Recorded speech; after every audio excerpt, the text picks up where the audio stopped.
Hi friends, welcome back to my YouTube channel. ಇವತ್ತು ಸಿಂಪಲ್ಲಾಗಿ ಪುಳಿಯೋಗರೆನ ಮಾಡ್ಕೊತಾ ಇದ್ದೀವಿ. ಹೇಗೆ ಮಾಡೋದು ಅಂತ ತೋರಿಸ್ತೀನಿ ಬನ್ನಿ.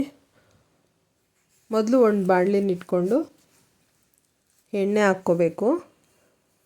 ಇಲ್ಲಿ 5-6 ಟೀ ಸ್ಪೂನ್ ಎಣ್ಣೆ ಹಾಕಿದ್ದೀನಿ. ಎಣ್ಣೆ ಹಾಕಾದ್ಮೇಲೆ ಸಾಸಿವೆ ಹಾಕ್ತಾಯಿದ್ದೀನಿ.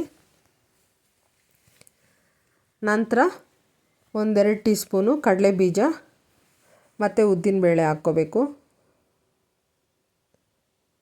ಸ್ವಲ್ಪ ಕೆಂಪಗಾದ್ಮೇಲೆ ಈರುಳ್ಳಿ ಹಾಕ್ಕೊತಾ ಇದ್ದೀನಿ. ಇಲ್ಲಿ ಒಂದು ಈರುಳ್ಳಿ ಹಾಕಿದ್ದೀನಿ. ಈರುಳ್ಳಿನ ಚೆನ್ನಾಗಿ ಫ್ರೈ ಮಾಡ್ಕೋಬೇಕು.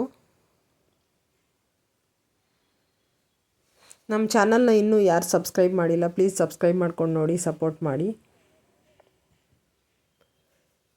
ಈಗ 1-2 ಒಣಮೆಣಸಿನ್ಕಾಯಿ ಹಾಕ್ಕೊತಾ ಇದ್ದೀನಿ. ಎಣ್ಣೆಯಲ್ಲಿ ಚೆನ್ನಾಗಿ ಫ್ರೈ ಮಾಡ್ಕೋಬೇಕು. ನಂತರ ಕರಿಬೇವು ಹಾಕ್ಕೋಬೇಕು.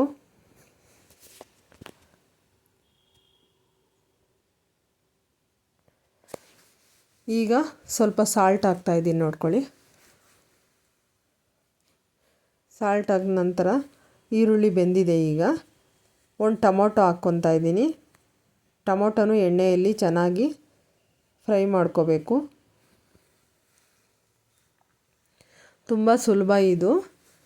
ಬರೀ ಎಣ್ಣೆಯಲ್ಲಿ ಪುಡಿ ಹಾಕಿ ಅನ್ನ ಕಲಸೋ ಬದಲು ಈ ಥರ ಮಾಡಿಕೊಂಡ್ರೆ ಚೆನ್ನಾಗಿರುತ್ತೆ. ಈಗ ಹುಣಸೆ ರಸನ ಸ್ವಲ್ಪ ಹಾಕಿದ್ದೀನಿ ನೋಡಿ. ಮೊದಲೇ ನೆನೆಸಿಟ್ಕೊಂಡಿದ್ದೆ ಹುಣಸೆ ಹಣ್ಣನ್ನು ನೋಡಿ. ಈಗ ಪುಳಿಯೋಗರೆ ಪುಡಿನ ಹಾಕ್ತಾಯಿದ್ದೀನಿ. ನೀವು ಓಮ್ ಮೇಡ್ ಆದರೂ ಹಾಕಿ, ಇಲ್ಲ ರೆಡಿಮೇಡ್ ಆದರೂ ಹಾಕಿ. ಇಲ್ಲಿ ನಾನು ಓಮ್ ಮೇಡ್ ಹಾಕ್ತಾಯಿದ್ದೀನಿ. ಈಗ ಅನ್ನ ಫಸ್ಟೇ ಮಾಡಿಟ್ಕೊಂಡಿದ್ದೆ ನೋಡಿ, ಈಗ ಕಲಸಿದ್ದೀನಿ. ಈ ಥರ ರೆಡಿಯಾಗಿದೆ ಪುಳಿಯೋಗರೆ. ಯಾರಿಗೆಲ್ಲ ಪುಳಿಯೋಗರೆ ಇಷ್ಟ ಕಮೆಂಟ್ ಮಾಡಿ. ನಮ್ಮ ರೆಸಿಪಿಗಳು ಇಷ್ಟ ಆದರೆ ಲೈಕ್ ಮಾಡಿ, ಶೇರ್ ಮಾಡಿ, ಸಬ್ಸ್ಕ್ರೈಬ್ ಮಾಡ್ಕೊಂಡು ನೋಡಿ.